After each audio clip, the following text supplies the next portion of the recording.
I'd like to welcome you all back to another episode of the Unframe of Mind Show. And today I've got a past guest on again, Miss Dia from Dia Opina.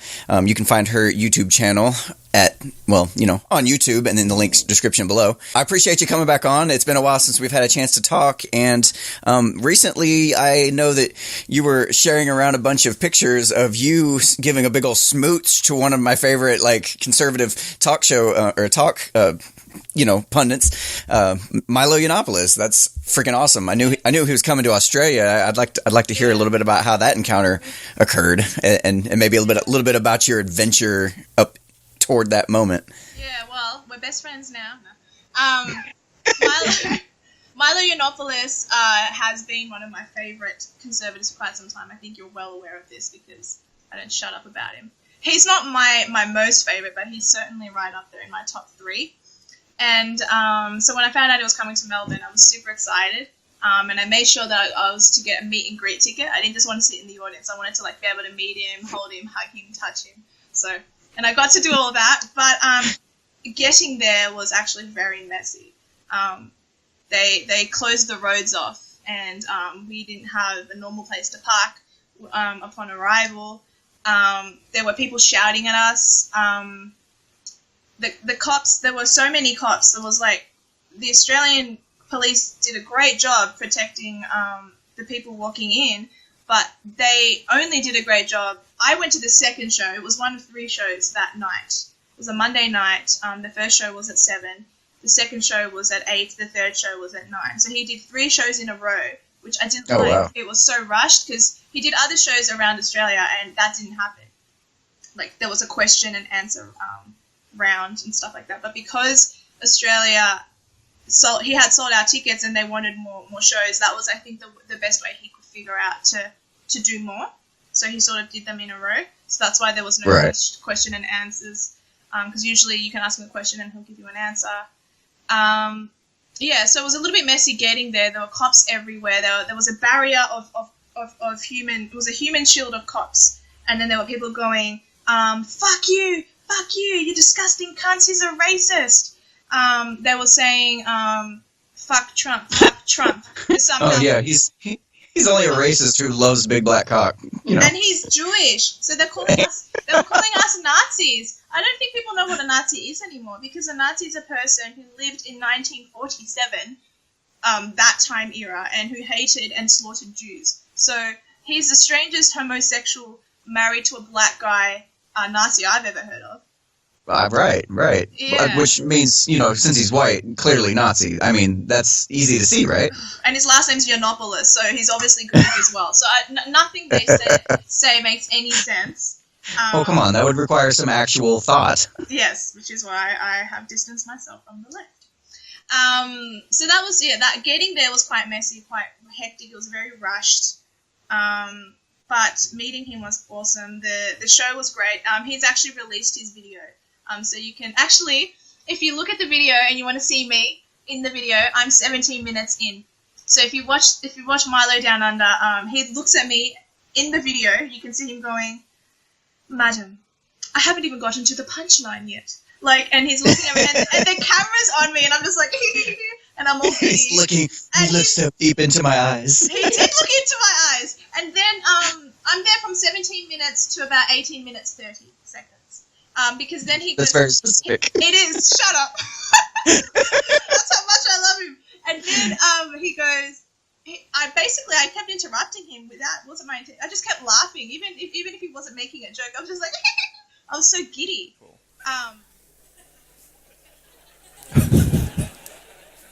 Hadn't got to the punchline yet, madam. It takes a special kind of homosexual to be the most hated man on 3 continents. But I am, and that's only because I haven't been to Asia yet. And then he looks at me and he goes, "There's a lot going on over there." He goes, "Are you alright?" He goes, "Do you need a..." He asked me if I needed a Xanax. And I was like, I just kept laughing. There's a lot going on over there. You sure you're alright? Get you some Xanax or something. But something I'm sad about is that they interviewed me. They gave me an interview and they asked me all these questions about why I like Milo. There was like a spotlight on me individually. They pulled me aside, and I haven't released it. I've been really excited that at some point they're going to release this interview because I was randomly chosen, and they asked me questions like, what is it about Milo that you think makes him an effective speaker? How did you come to find out about Milo?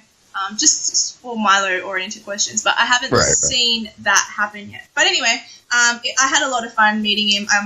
Actually, because of the interview that they wanted me to do, they pulled me out of the line where I was supposed to meet him, do the meet and greet. So my meet and greet with him was so rushed. When I finally finished my interview, because I was like, I'm gonna plug my channel. I'm going to do everything I can in this. I chose to do that with the possibility of not being able to meet Milo. But then they rushed me back, and then Milo was standing right there, and I was like this. I was like, oh my god! And then fangirl all the way. Yeah, well, he put his hand out to shake my hand, and I just went, oh! And I just grabbed him and hugged him, and he goes, oh, I think she likes me. And I was just like, you can see the photo of me. I don't even look nice in the photo. I look like, because I'm wearing white, so that makes you look fat. And not only that, I'm grabbing him like that, so I just don't look pretty at all in the photo. But I still post it. I still want people to see it as my profile picture. And I was just like, and then they took the one photo, and then they were done, and I went like, no. I said everything today's been so rushed. I want another photo with him. I want to kiss him on the cheek, and he goes, oh, later. So then he went down like that, and I kissed him on the cheek. Nice. He's very nice, but then if you look at the photo, he does not want me to kiss him. Yeah, he looks like he's like repulsed but accepting of it all at the same time. Yeah, it's like this. Like, oh, it's feminine lips on my cheek. I know. My sister wrote on my personal Facebook page. My sister writes, he doesn't look like he wants to kiss. I'm like, I know. If I had a dick, he would have loved it. But yeah, hurry up, love. Love. Get it up. Exactly. But all of that aside, it was rushed. And also, I probably should mention the fact that when you buy tickets to a place, you get emails. But the emailing was so bad. They didn't email us the address of the venue because the venue changed 4 times because every single place in Melbourne would say yes and then quickly drop out and say no because they were afraid of the rioters. So he ended up publicizing it on his Instagram and Facebook, and I was like, that's just stupid. You don't publicize it so the rioters can go. Like, he should have emailed. He should have emailed the address, and then I mean, maybe the venues weren't worried about the rioters. Maybe they were just worried about being associated with Milo as well. But well, I mean, at the same time, having the rioters show up at a show kind of lends more credence to him too. So I mean, I almost imagine, because as a provocateur, you kind of count on the rioters to show up, so you kind of want them to. I think that's true. So I'm really glad you had a good time. That sounds like amazing, and hopefully at some point I'll get to see him and a number of other people I look up to. Exactly. Yeah, right. So the whole. Sorry. Oh, so the whole point of our conversation today that we've been trying to schedule was because we had been having discussions in the past about this idea of anarchy and as a possible topic that we can discuss, and you had told me that you weren't really sure what it was. I like to research a subject before I get into it. Yeah, and I know when you research stuff, you're like me, you get really deep into it, which I love that. And I told you specifically, don't research this. Do your other projects for now, and maybe come back to this one, so that way we can have this talk. And I'm really glad that you were willing to do that and allow yourself to be in the vulnerable, ignorant category of not knowing anything, pretty much. So that helps because the purpose of my channel is to try to connect with people who are brand new to a lot of these ideas. I know you listen to a lot of people who talk as if everybody knows all the talking points and we're just like moving forward with stuff, but there's a number of people that are still kind of not in the loop just yet, and maybe they don't understand a lot of what we talk about.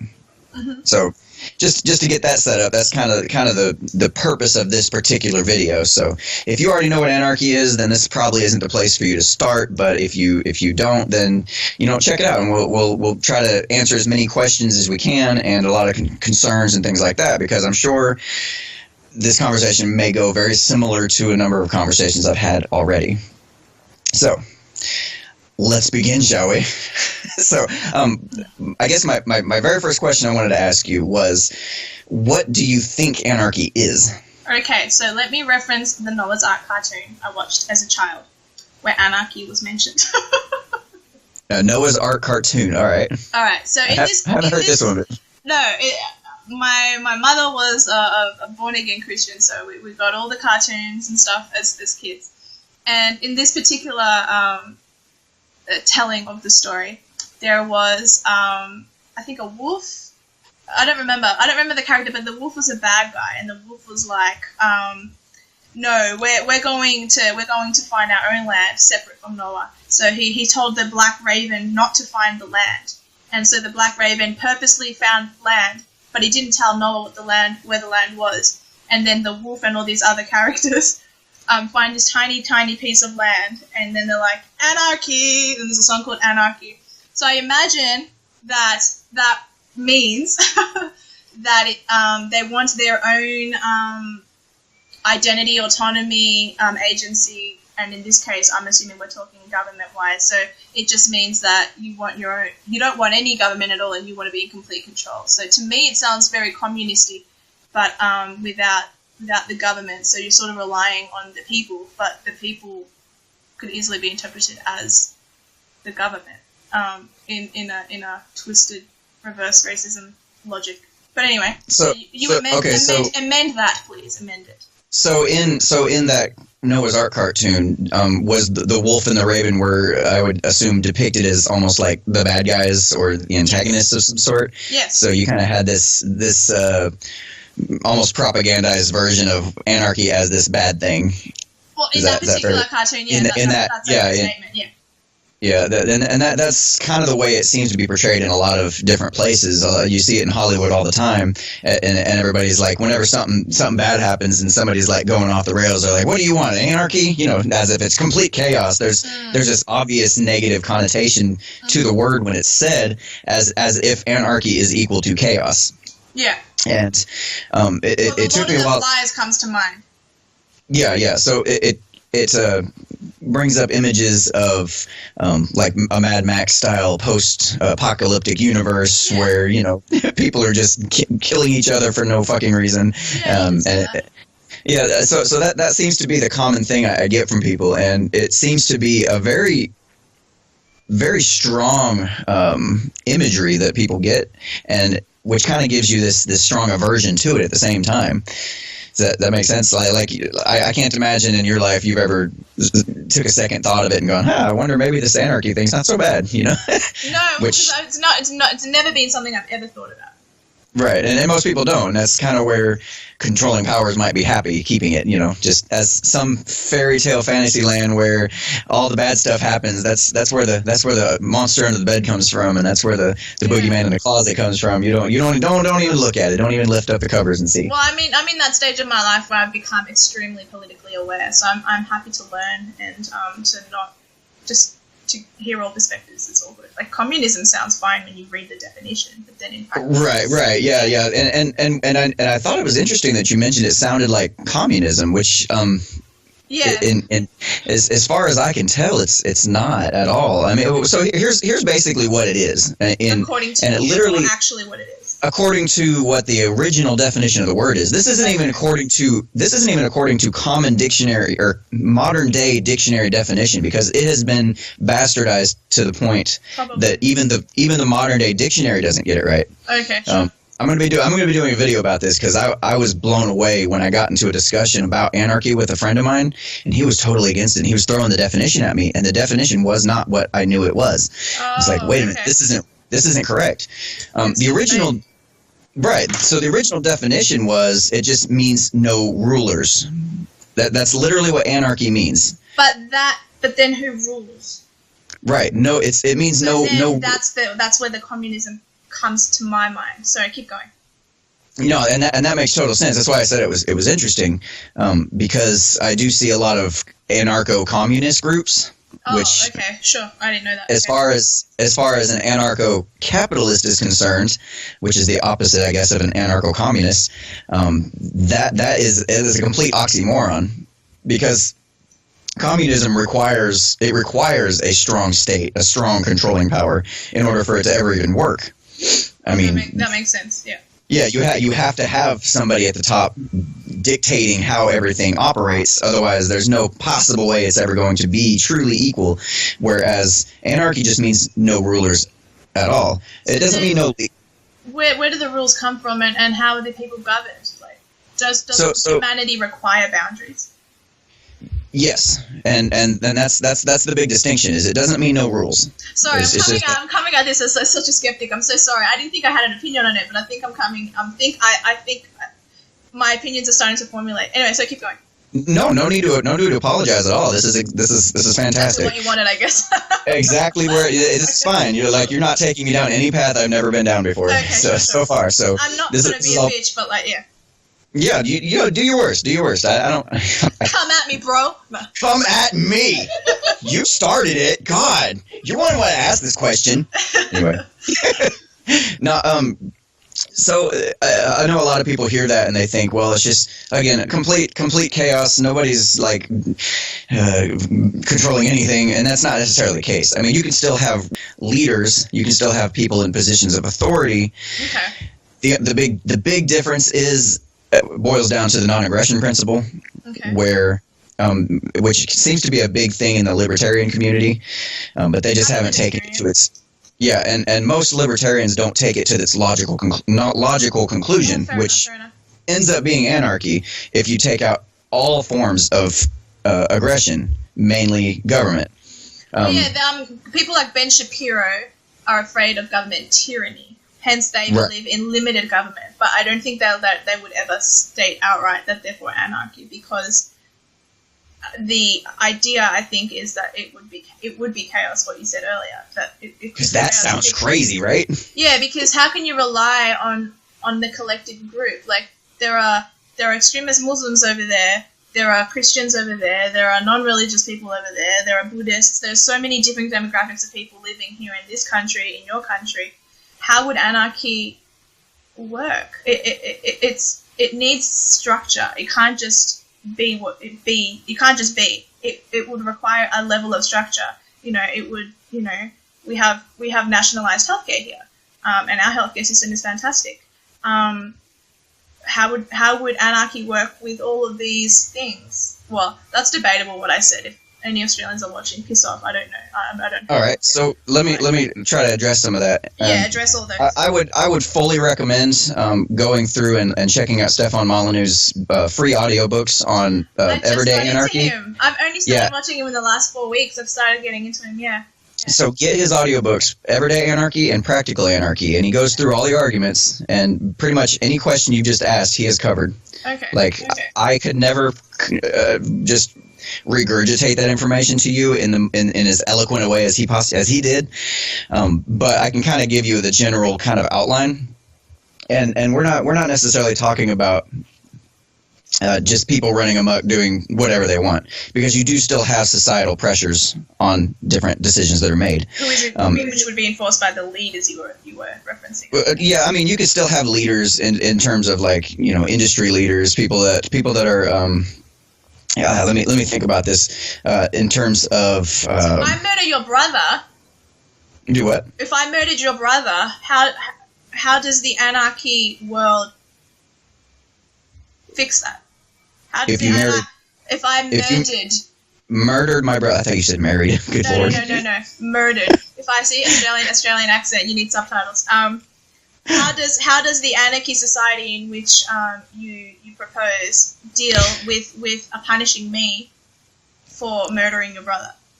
So obviously that is not good. We don't want murder in our society, right? Obviously, but that's an idealistic world. So yeah, we can agree on. Murder.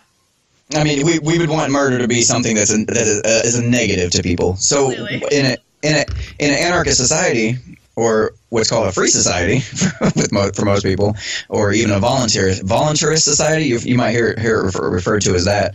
That's like anarchy light. It just sounds nicer, voluntarist. Fair enough. So that might be handled through. I know Stefan Molyneux talks about DROs, or dispute resolution organizations, that would handle these kinds of things, and they would focus more on prevention rather than cure. If we're in a position where you have already murdered, then something's gone terribly wrong along the way before that even happened, and the DROs would be more like a insurance organization that would handle that kind of things or the types of things that would lead up to a murder ahead of time. And I'm doing a terrible job of describing this. It just sounds like you're living in Disney. Yeah, it just sounds it's a lot. It's a lot.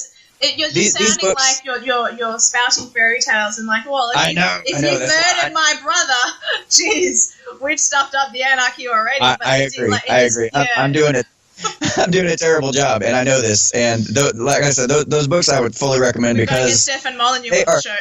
Right, we need to. They're 6. It's a 6-hour book followed by a 9-hour book. Okay. Doesn't sound very appealing to me, but okay. Well, the time it takes all of that time to really fully hash it all out and all the objections and things.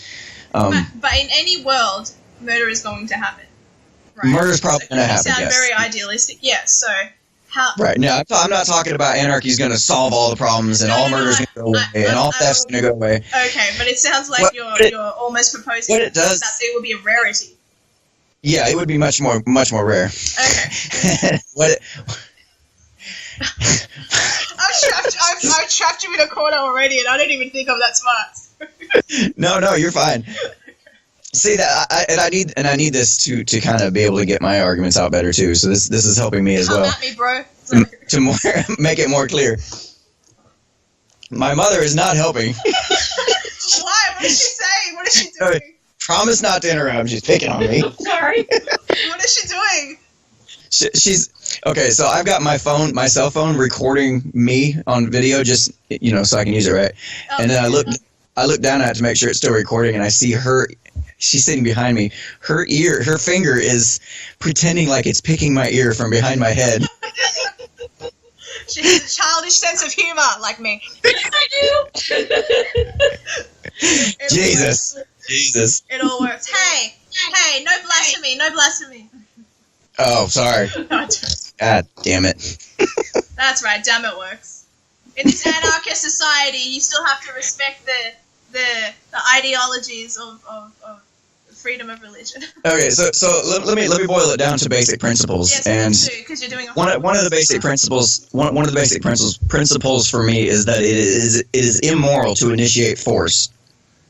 Is that okay? And that's a very firm libertarian stance. Yes, if you're a honest to goodness libertarian, government by definition is a group of people that have the power of taxation over its people within a geographical area. Is that a fair definition? Yeah, so far. And if you fail to pay your taxes, or if you choose not to pay your taxes, what happens? It's not it's the IRS does something. Yeah, it's not voluntary. Let's just say that it's the initiation of force. It is forced on people. What happens in your country? I know you said ours is our IRS comes knocking on our door. Yeah, it's bad. It's a bad question because I don't know how to answer it. But I know way more about your country than I do my own. But if you don't pay your taxes, I think you get fined, and the Australian Taxation Office does something. And if you don't pay the fine, oh, you're jailed. Jailed, yeah. Just like the IRS. That's very similar. But the IRS, so you see, I guess, is the Australian Taxation Office. Right. So basically, implicit in the entire exchange there's always a gun in the room, and government's initiating. Right. So it's compulsory. Taxation is compulsory. You have to pay for your trams, your trains, your buses, all that crap, the hospitals. You need to do your bit. Yeah, that's how it's framed. It's framed as a public duty, but if you choose to say, I'll tell you what, I won't use any of those services. I won't be part of that society. Just leave me alone. I won't pay my taxes. Yeah, fat chance that's not going to happen. Well, guess what? I'm not going to have kids. I'm not going to send them to school. Why would I need to pay for public school? Stuff like that. If you tried to opt out of any of that, you can't do it. It's not possible. Not allowed. Yeah, that's true. Yeah. So that's kind of for me where it's like, okay, wait, if you're holding a gun to my head and telling me what I got to do. And if I don't do it, you're gonna, put me in jail or make life really difficult for me. That's not a non-violent society at all. But doesn't this sort of to me sounds like anti-patriotism? Anti-patriotism? Well, only because I don't. That's probably the wrong way to put it. I don't think it like that. Just bear with me a second. But okay, yeah. My train of thought is basically that you're saying that you don't want to have to participate in society at all, and that you don't like. No. No, that's not correct. I don't want to be forced to participate in society. Yeah, but if you're living in any society, whether it's a Western Judeo-Christian society or anywhere, shouldn't. It's like a family, right? Like the mum has her role to play, the dad has his role to play, the kids have to clean their room. Why can't that metaphor be extended to a nation? It could be. I mean, as long as there's no force involved. Like if I wanted to join, say, if I had these communist beliefs, let's just say for the sake of argument, I'm a communist, and I feel like I want to live in a society where everybody gets paid exactly the same and everybody shares everything. In an anarchist society, there's no reason why you can't be a communist within an anarchist society, insofar as there's nobody forcing the rules or making people do by compulsion what they don't want to do. I mean, I'm talking about as far as. I think I understand what you're saying. So basically, that what everything boils down to is the word force.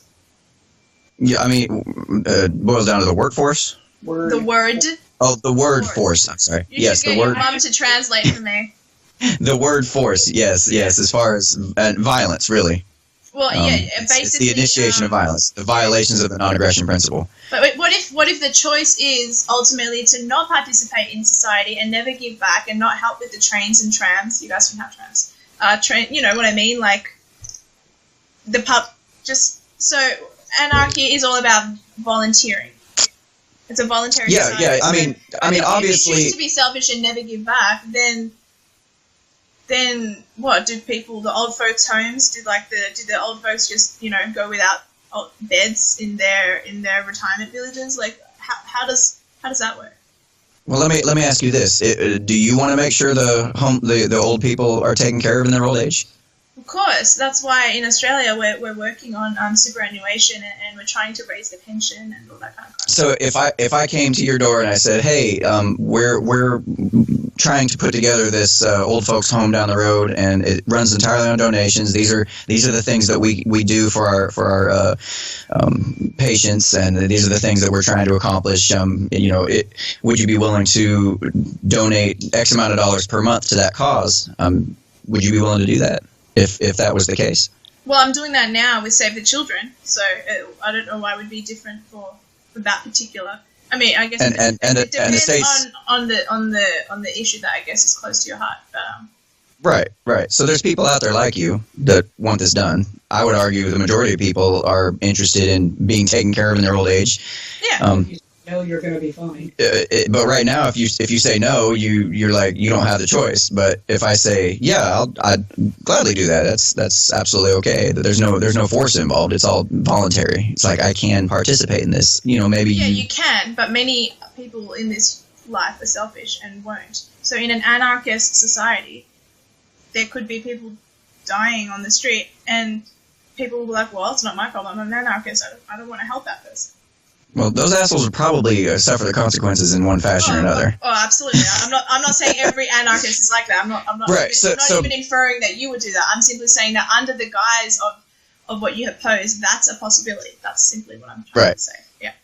So to avoid getting too deep in the weeds on all the specifics of how it works, one thing that really lit this up for me in my mind is, okay, if you agree with the principles in play here, but you haven't quite... I think I do, yeah. I'm not sure. But you haven't quite figured out all the specifics of how it's going to work. That's literally like saying, well, we can't abolish slavery just yet because we don't quite know how we're going to pick the cotton. We don't quite know, it's like if you had any idea that there was going to be these giant machines in the future... It's either Hitler or slavery.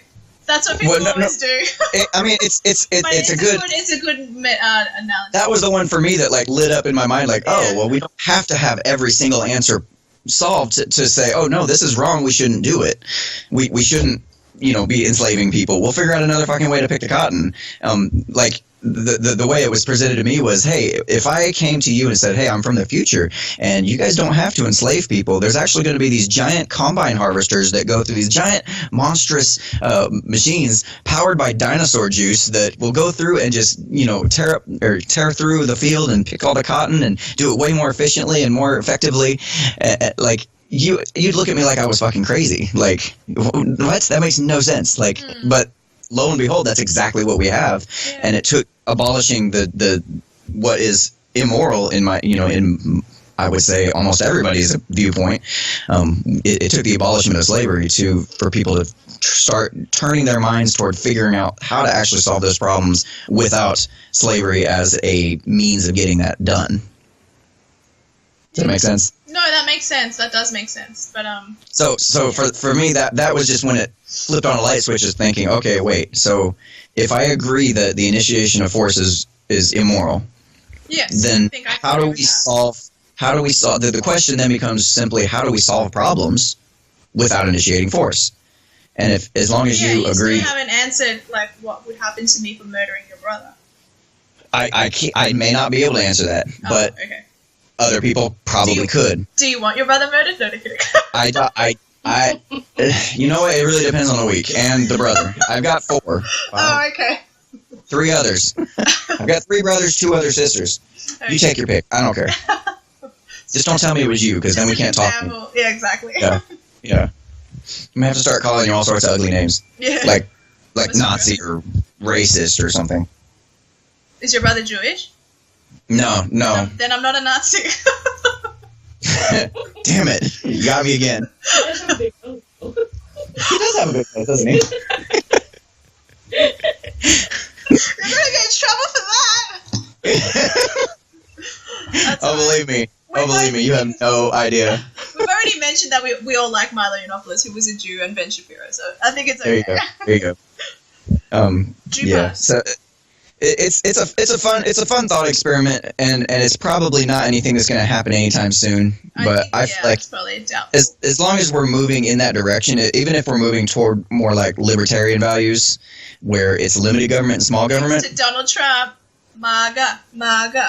Yeah, right. So as long as we keep moving in that direction, I can see a potential future where an anarchist society would be a possibility, but it's going to take some work, and there's a lot of infrastructure that's been destroyed that it would take forever to get all that infrastructure back in place. I'm talking about I was sitting there thinking about the old folks' home idea just now. It just popped into my head randomly.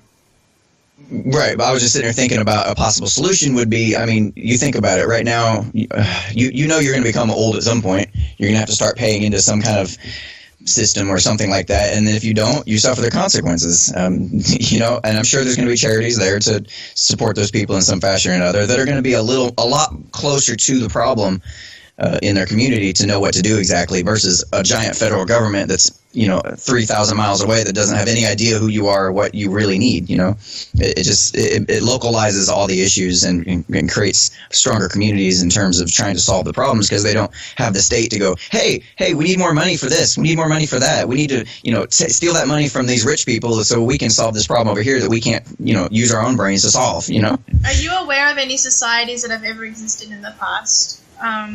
That's a good question. See, I'm smart sometimes. So let me approach that this way.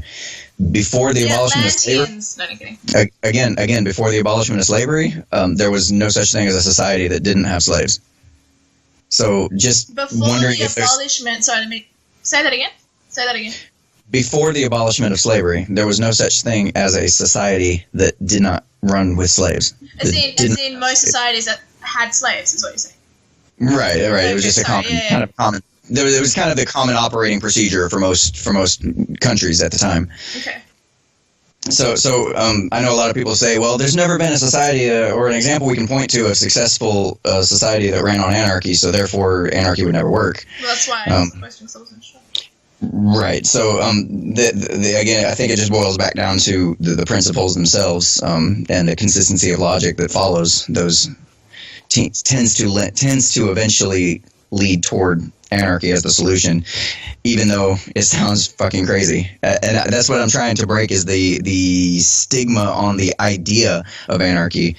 Not necessarily getting people to agree with it, but at least consider it. As Well, they do say, in defense of your argument, they do say that when you do the same thing all the time and expect different results, that's insanity.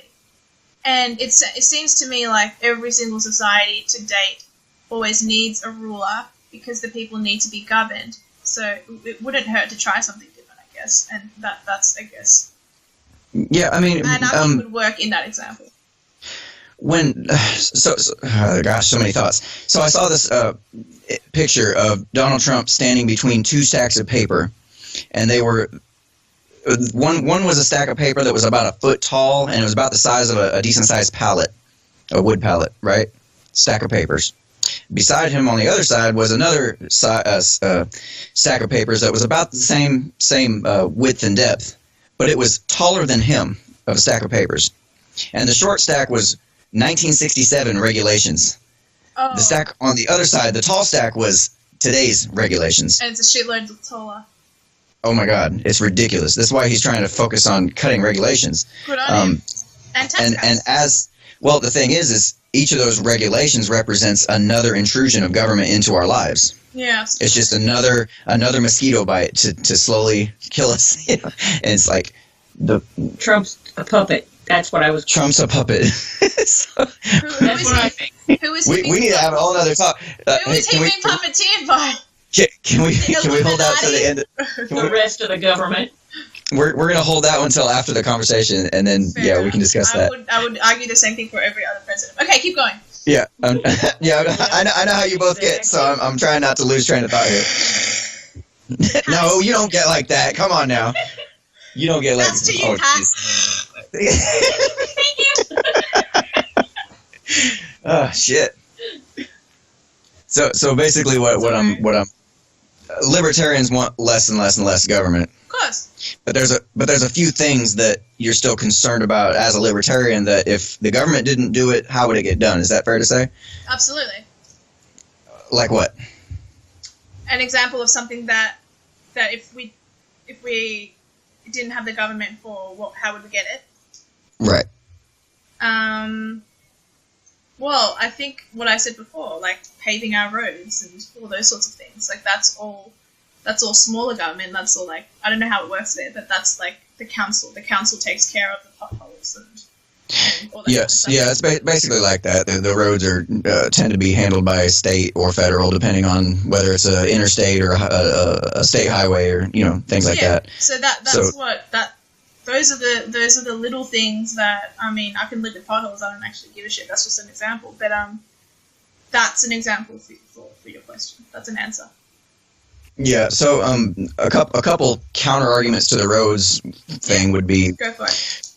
One example would be that, well,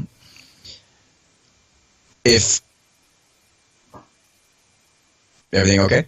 So I was wondering where the cat was. My friend's cat. Yeah. Oh. Going. So if we look at before the government handled roads, how did roads get handled? Were there no roads before government were the ones handling roads? I don't know the answer to that. I assume that every town used to do what they did, and I'm sure. Yeah, basic answer is yes. Is yes, there were roads. I mean, if you're gonna have a small town, even you got to have a way to get from one location to the next. The people or say it was a business, they would have a vested interest in making sure there was a way to get to their business. Yeah. That's just basic common sense. I'm sure dirt roads at first and upgrade to whatever. Jesus Christ, there's a number of ways that this problem can be solved. I feel like I'm going to get ambushed because it's like 2 against 1. No, she's getting all up into the conversation here. You're going to cause me a lot of headache, I'm sorry. Hey, you work for it, baby. No, I heard that. Keep going. I was just joking. Yeah, so if I'm in a neighborhood, and I have a house, I want to have a way to it. If I'm in a city and I have a business, I'm going to want to have a way to it, and I want customers to get to me. Yeah. I'm going to have a very vested interest in making sure that happen. Something I heard before was imagine a world where there was no government handling roads, and all the roads were like had a beautiful escalators and no stairs. You had everything's paved and looks nice. It's well lit. You had nice plants on every corner. It's even got a roof over every bit of it and everything else. And that sounds insane. That sounds like that would never happen in an anarchist society. It barely even happens now with government, right? So, but what I just described was a mall. Yeah. Okay. But that's that has a specific purpose. Right, but the government doesn't handle what's outside the shops inside the mall. Right? Yeah, true. So it gets handled. I mean, there's still a way to get to all the stores. There's, it looks fantastic. It's comfortable. It's climate controlled. I mean, you could have, I'm not saying the roads would necessarily be that way, but it just illustrates the point that... So you're saying maybe each town would be in charge or each city would be in charge rather than rather than the government. Yeah, it would just be handled through private contractors, just like, building my restaurant would be. Just anything that is handled now. The people, meaning the anarchy, the anarchists, the people, which it would be in this... Yeah, the individuals. In this hypothetical world, come together and say, we need roads, we need this, we need that. Okay, let's go get a contractor. And then it's just that easy. That's it. Well, I don't imagine it's quite that simple, because I don't think people just get together and say, hey, we need another... and you have to road and you have to agree. I'm sure there's a little... Yeah, they don't just say, hey, we need a new house here. But your point is that I'm complicating it in my head, and it could be... It's not as convoluted as it has to. Yeah, I think it's just one of those issues. Yeah, I think so. I think it's just one of those issues that you have so many people thinking, well, it's just the way it's always been done as far as I know. I mean, it seems to be working fine. That's where I go. I mean, why would you want to fix it? It's like, well, because there's that compulsory element to it. It's because I don't have a choice. It boils down to the principles for me again. What about morals and moral absolutes? Like, how does that get figured out in the grand scheme of things? It's like compared to what? Moral absolutes. Wait, I said compared to what? Well, so how's that handled right now? Well, pretty horribly, to be honest. Government doesn't do a very good job of there's a fat headline. So I think I know where you're trying to go with this. Correct me if I'm wrong, but you're talking about, let's say we got a group of fundamentalist Christians and a group of fundamentalist Muslims that clearly have opposite ideologies that conflict with one another. And how do we handle that? Well, right now, how we handle that is... How would you handle that as an anarchist? I'm saying right now how we handle that is we try to import one to the other and force them to get along with each other. Well... That's working real well. The Christians will just get bombed. Right. And I mean, to be honest, I mean, in most cases, as long as people are left alone, they're not going to go picking fights and trying to start shit. But until you got until you got imperialism trying to take over shit. But I mean, in an anarchist society, you could have defense. You can have a company that handles military and all that kind of crap. Yeah, you could have a military, but it would just be handled on a voluntary basis. And it doesn't require every single person in the community pay for it. It just requires a significant portion or, enough people to pay for it for everybody to benefit from it. Okay. I mean, and it can... You can there's guns and all that kind of crap. Yeah. There's a number of issues that you would find, but... Again, I would resort back to those books for further in depth on that specific topic, but it does make a lot of sense the way that you could handle it in terms of defense in a way that's more peaceful and still have the firepower you need. Yeah. Well, as long as people are able to still bear arms, I mean, that's weird coming out of an Australian mouth, but it sounds... You haven't convinced me in its entirety, but you've certainly given me a good foundation for what anarchy could be and the positives of it. For sure. Yeah, that's really honestly, anytime I have these conversations, that's the goal here, is just to at least turn on the switch to let people at least take a minute to think about it. How would that work? I mean, maybe it wouldn't be so bad, or maybe it is possible, or how is it being handled now versus this, and it would start to open up that idea or that thought process, and get people thinking. And that's really all I can ask. I'm not. How does net neutrality come into this? Oh my god. I'm not asking anybody to try to convert, because it took me a while. It really did, because I was pretty hardcore conservative / libertarian in my ideas, and in terms of a lot of my philosophies, I still am. I do conservative. No, I do lean more right. As long as you're not in an echo chamber. Yeah, I mean, you can be conservative and an anarchist. I mean, you don't have to have, as long as you're not. Really, it's just the only difference is I'm not asking the government to solve the problems that I have. That's really the only difference. Oh well, what about laws and rules? Laws. What about laws and rules? Because even though I feel like I kind of already asked that question in relation to let me give you this example and killing your brother and all that. Right. Yeah. Let me give you this example. Right now. Back in the day, how did families handle such things like out of wedlock births and marriages, and if they force their children to give birth in the countryside and then give the baby up for adoption? Well, I mean, if you are a woman and you got pregnant outside of wedlock, it was like really bad. You had a lot of social pressure. There was a stigma attached to it, which now stigma and social pressures. It's not even ostracism. There anymore, so now everyone's a slut. Yeah. Right. So if you think about the power of ostracism in terms of controlling people's behavior, or at least managing it and getting it to conform to society, because everybody most folks want to be part of society. I mean, humans just need it. I mean, it's there's been like a shit ton of studies just to show how much human connection is necessary for us. So we want to be just part to buy of food from your local grocery store. Yeah. So ostracism is hugely powerful in these areas in terms of just how do I behave in society? How do I manage myself in a group and be able to get along and be able to participate? And then if I'm say, okay, you decide to murder my brother, and of course everybody knows it. Now all of a sudden, okay, you have either got to pay recompense to us in some fashion or another, or we can decide to not provide you any of our services. Will this work on your brother?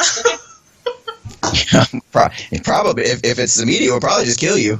But basically, your entire society as a whole could decide they don't want to do business with you anymore, and they could cut you off from public utilities and water and food and electricity. That's what you're saying so you're proposing excommunication as a way of punishment in an anarchist society. Excommunication and ostracism as a tool has been so effective in the past that it has actually become part of our genetic code.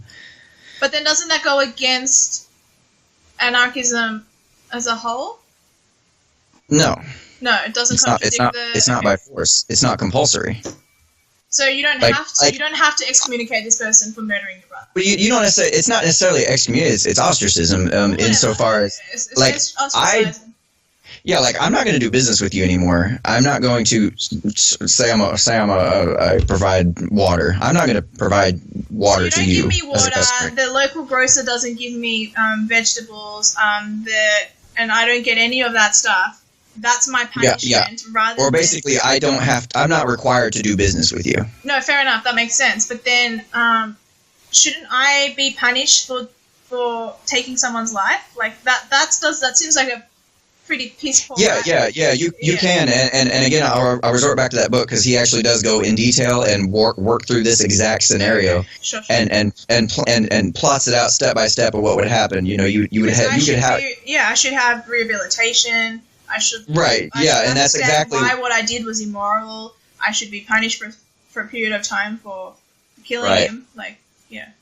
And the whole legal system would work way different. It would be different than now, where they just throw you in a cage and just fuck, you're done for. Like, there's no rehabilitation. There's no trying to study it and figure out what went wrong and how to fix it. There's no it's the prevention versus cure type of thing. So there would have been nobody in your life to have gone back and, tried to make sure that your parents, in order to qualify for certain types of insurance, were, they had to take parenting classes to make sure that you raised your kid a certain way, to make sure that, it was the best for society. There's a number of ways that it can be done.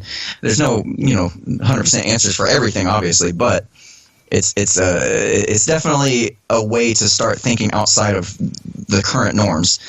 It's a way to start considering other possible options, because what we're doing right now is not working. How does this is probably going to sound really stupid to you, but how does abortion work in an anarchist society? Because it sounds like you let people do what they want, but that to me is bad. That's really bad. Killing the unborn is just really bad. So, well, how do you think abortion is a result of?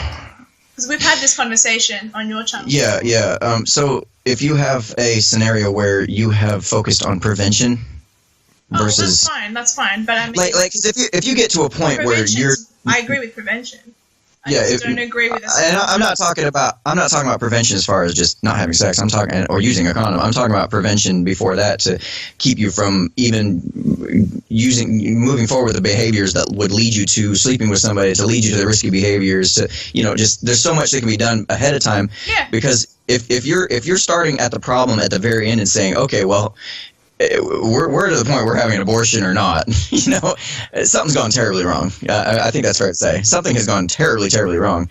And hell, right now the way it's handled is, in order for you to have an abortion, it's kind of almost being funded or paid for in a sense. It's like, you don't have to worry about the consequences of your bad actions, or if you're going to go sleep around with 10 guys and you get pregnant, you don't have to worry about the consequences of your actions, because the government will pay for this facility to get you a free abortion. It's like, wait a minute.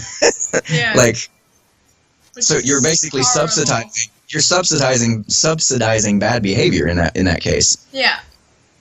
So how would it's a random argument to bring up, but how would abortion work in an anarchist society? Oh, again, it would just be just focus on prevention.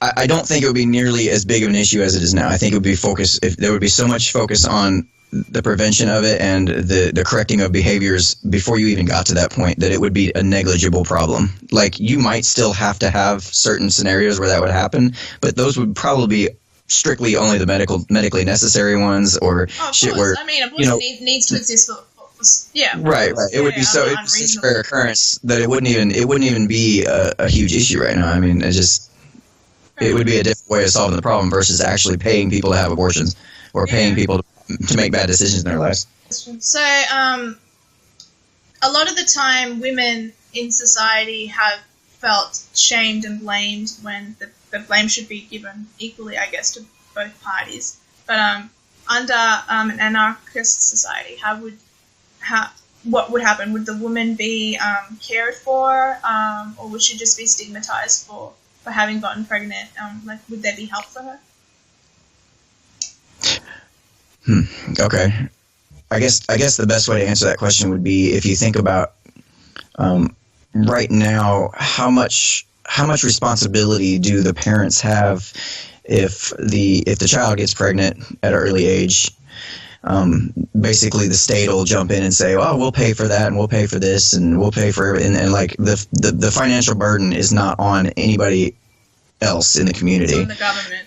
It's like the government just steps in and does it for everybody. So it's like, I don't have to. That's too much help. The mum and dad or the grandparents. How much more of an active role would the parents play in that child's life ahead of time, if they knew, well, if my kid gets pregnant, which it used to be this way, well, we're going to be responsible for raising this thing and the financial responsibilities that come as part of that.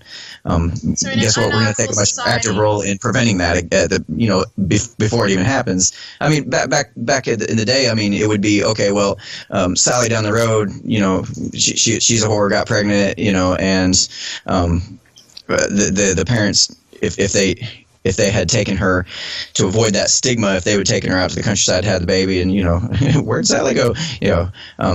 Otherwise, what you'd run into is this scenario where Sally is suddenly the example for everybody of what not to do. And I don't think a lot of people don't get those social cues right now that are like, oh, I don't want to make these decisions in my life because I don't want to be like Sally down the road. Because we're living in a degenerate society. Yeah, some people are going to mess up. I mean, some people are going to make mistakes, and for some people, at some point in your life, maybe your purpose in life is to serve as an example to others as to what not to do. I hate to sound kind of shitty about it, but that's kind of there's a lot of social cues that are wrapped up in that because the government has stepped in and paid for these things to kind of go away, you don't ever see them. It never becomes like, oh, I can get pregnant, it's fine, whatever, because I can just go down the road and get an abortion, or I can just, ask the government for money, whatever, it's fine. It's not. In defense of anarchy, the government has sort of become like the media, where they lead the people to believe things, whereas the people, you'd always get the direct collective, the majority anyway, of what's bad and what's good. So, like in the olden days, there was stigma attached to getting pregnant outside of marriage. Now it's not a big deal because the media has made it less and less of a big deal, and it's not stigmatized anymore and all of that. Whereas in an anarchist society, one could almost argue that there could be more moral merit. It would, people would be like, oh well. Sally got pregnant, I can't believe it, don't be a bitch to the poor girl, but like, as you said, she'd serve as an example for what's wrong, and then you wouldn't have the media or the government or have the establishment leading you to believe. So that's a good argument for anarchism. Or here's the biggest one of the last couple decades is holding up single women as the strong woman power, and no, single mothers are not strong women. Single mothers made a mistake, they fucked their own lives up, and now we're holding them up as this pillar of power and control. Yeah, it's pretty. Yeah, you're right. Do you know Ann Coulter? Do you know who that is? We can get into that. Because the woman still made the mistake, even though the man left, because the woman chose to sleep with him. Yeah, he chose right. They both made mistakes. Absolutely. But now we're talking about the whole issue of men propose and women dispose. You ever heard that? Mm-hmm. Where women have the power to say yes or no. Men will just ask you, and then whichever one of the women say yes, there's my end. It's like women have the power. Just don't realize it. It's just it just doesn't. It's not in the way that the media has portrayed it as the single woman of empowerment. Like no, it's not. No, I agree. You're not a strong woman. You have your society has failed you. Your society has done you wrong in some fashion or another, and made it to where you can't see what a good guy looks like. So you're just willing to sleep with whoever, because guess what? You don't have to choose carefully because the government will pay for your bad mistakes, your poor choices in men. Yeah. Do you like Ann Coulter? I do. You sound like her right now, and I agree with everything you're saying. But I'm glad you like her. She's cool. It's like, and people hate hearing this shit. She's the enemy. She's a white Christian woman. Right. Which to be honest, most of the things that the conservatives talk about are much more, and the libertarians even, are much more grounded in reality. And I think they've almost got it. Because I used to be kind of liberal when I was younger, which most people kind of are. You're raised. A lefty. Yeah, because you're kind of raised in a government school anyway, so of course that's the direction that the government's going to want you to go, is in a position of more government power is great and less government power is bad. Like, it's pretty clear cut after you can step back and see it all. But you transition from that into more of a conservative, and then you can I transitioned from that into more of a libertarian, and then it's just slowly but surely the size of government in my world gets smaller and smaller, to the point I'm like, you know what, we really don't even need it at all. Like, what? Defense and roads, that's pretty much the first two arguments I hear from anybody. Defense and roads. Like, we can handle those. We don't need a government. People want roads. People want defense. We'll figure a fucking way to solve it. We don't need somebody to hold a gun to our head and tell us to do it. Yeah. That's fair enough. Yeah. My brain is firing right now. Good Lord. Sorry. That felt good. I'm not gonna lie. Fire. That felt good. I'm not gonna lie. That's good. I feel like I trapped you earlier, and now you're finally. I think you've come out of it, and you've got all these fabulous points. I mean, I wouldn't necessarily call it a trap. I mean, because this for me. Sorry, I wasn't. No, I think I know what you mean, though. But I just meant that. it seemed like I cornered you on something, and then like you stumped me. Yeah, but then Which- you've like completely won the debate, kind of like in the last couple minutes. Like what you've said has been really solid. all right. That's not really what I'm trying to do, though. But no, I mean I know we're not actually debating. I'm saying that like all your points are pretty solid. Why is that funny? I'm not trying to be funny. All right. So basically, the way I look at it here is, okay, we got our principles. How can we adhere to them as best as we can? And I'm again, when it comes to all these problems in society that we're trying to solve through the lens of anarchy, I don't have all the answers. I don't think anybody does, and I don't expect anybody to. I want to hear your policy prescriptions on everything. Right, and some people do. Some people want to hear it down to every last minute detail before they'll be convinced. I'm like, no, that's not how this works. But imagine a world where more people were at least thinking about that direction and what that could mean for our society. Like, I'm talking about like total world changing shit here, and it doesn't even have to necessarily mean we abolish government completely, but at least we recognize that government is a fucking problem, and if we keep it as small as we possibly can, which did not work. Well, government's bad if they're killing people, which they do. Yeah, that's great. Yeah, that's another good argument for anarchy. Yeah. As long as they don't get rid of people's freedom of religion, which even though I don't like organized religion, I still believe that people have the right to believe what they want. Right, absolutely. Me too. Anarchy sounds like a good thing for that. So this is where I feel like it could go astray as well with that. I feel like it could also go against it. That's why I'm sort of funny still. Yeah. Right, yeah. It's something, again, we're just having this, we've only been talking about an hour on this, and you're just now kind of getting introduced to the concepts. I mean, take some time to kind of, next time you think about, hey, we need to solve this problem by X, maybe start thinking about, okay, maybe there's another way we can do it that doesn't involve force. How would that look like? And then if that looks even better, maybe start proposing that idea, start putting that out into the world, and just see how people kind of take it. I don't know. It's a fun discussion and a thought experiment to have, to try to actually solve the hardcore problems and try to figure out all the details. But again, it's going to require a lot of people to all put their heads together and come up with this stuff, in their own individual way of trying to see a problem in the market and solve it, Mm-hmm. But yeah. Any other questions before we wrap this one up? Oh no. At least not yet. Anyway, we can always do a part 2. Yeah, we can always do a part 2 because I'm sure you'll have more questions come up after this.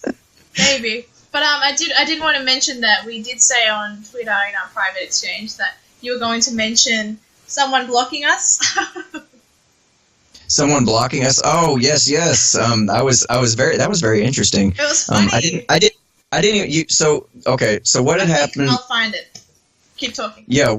What had happened is you and I were talking, and then you brought up this other person said something to you, some smart ass thing or whatever, and then what it was, I want to find and I was like, ooh, let me, who is this? Let me see what's going on, and maybe I can jump in and help out, and we'll see what's going on here. And by the time that happened, you were already blocked, and I was blocked. And even though I've never interacted with this person in my life, I don't even know who it was. I'm like, how the hell did I get blocked? What the hell? So retarded.